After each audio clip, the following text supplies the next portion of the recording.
Assalamualaikum warahmatullahi wabarakatuh. Halo semua, berjumpa lagi dengan saya Ajeng Novika Dila dari Pendidikan Kimia C 2020 Universitas Negeri Yogyakarta. Di sini saya memiliki tablet Effervescent dengan merek Redoxon.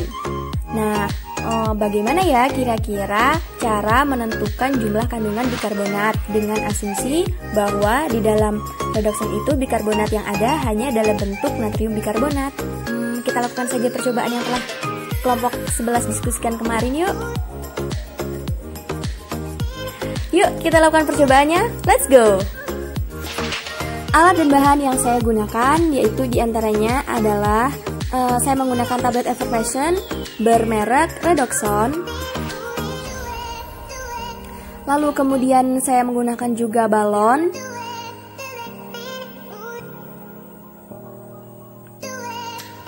Dan juga ada penggaris. Di sini penggaris berfungsi sebagai timbangan.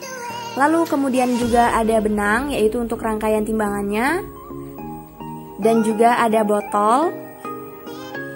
Kemudian ada botol ukur yaitu berupa botol susu yang saya gunakan.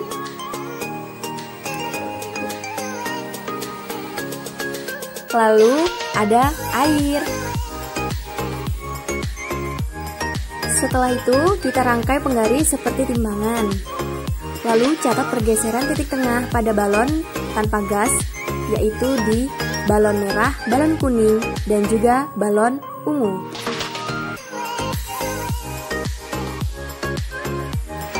Langkah berikutnya adalah menumbuk tablet Effervescent. Saya menumbuknya menggunakan sendok, lalu tumbuk hingga halus. Apabila sudah halus, masukkan tablet Effervescent yang telah halus tadi ke dalam balon dengan masing-masing balon terisi satu tablet Effervescent yang sudah dihaluskan. Kemudian, masukkan air 200 ml ke dalam botol yang sudah disiapkan.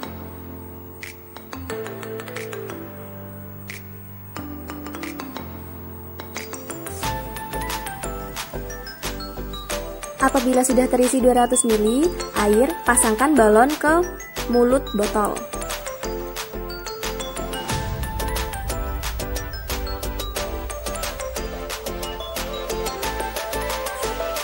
Selanjutnya, tuangkan tablet Effervescent yang sudah halus ke dalam air 200 ml tersebut.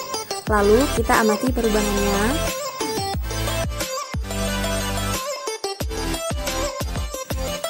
Kemudian kita tunggu hingga efek sparkle atau bersodanya itu hilang.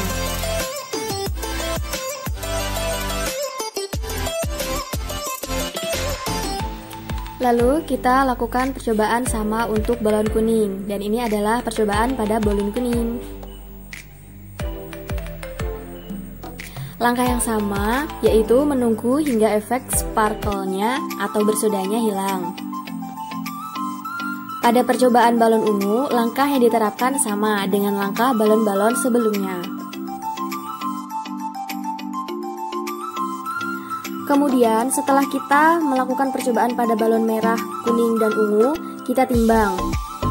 Catat pergeseran titik tengah penggaris untuk balon yang terisi CO2. Ini adalah balon pada merah. Dan ini balon kuning berisi CO2. Dan ini adalah balon ungu yang terisi CO2 hasil dari percobaan. Hasil dari percobaan tadi kita mendapatkan massa penggaris, panjang penggaris, lalu ada titik seimbang penggaris, serta kita mendapatkan pergeseran titik seimbang penggaris setelah diberi balon, yaitu pada balon awal tanpa CO2 dan juga pada balon akhir dengan gas CO2. Setelah kita mendapatkan data-data tersebut dengan menggunakan rumus 2MP dikali DP dibagi PP, kita dapat menentukan atau kita dapat menghitung massa balon awal dan akhir, yaitu dengan hasil sebagai berikut: massa awal dan juga massa akhir. Kemudian kurangkan massa akhir dengan massa awal, yaitu untuk menentukan massa CO2. Hasilnya adalah sebagai berikut.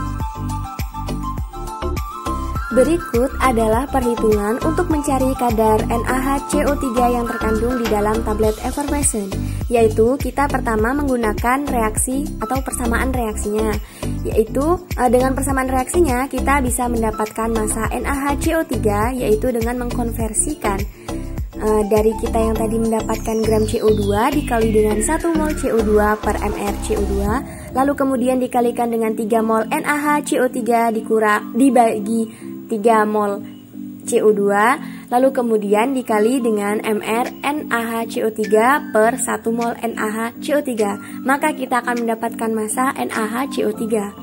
Dengan rumus di atas, kita dapat mendapatkan massa NaHCO3 yang nantinya kita dapat menghitung kadar NaHCO3 dengan gram NaHCO3 yang kita dapatkan dibagi massa 1 tablet dikali 100%, dan lalu akhirnya kita akan mendapatkan kadar dari NaHCO3 yang terkandung di dalam 1 tablet effervescent. Demikian yang dapat saya sampaikan. Saya ucapkan terima kasih. Wassalamualaikum warahmatullahi wabarakatuh. Sampai jumpa di video berikutnya.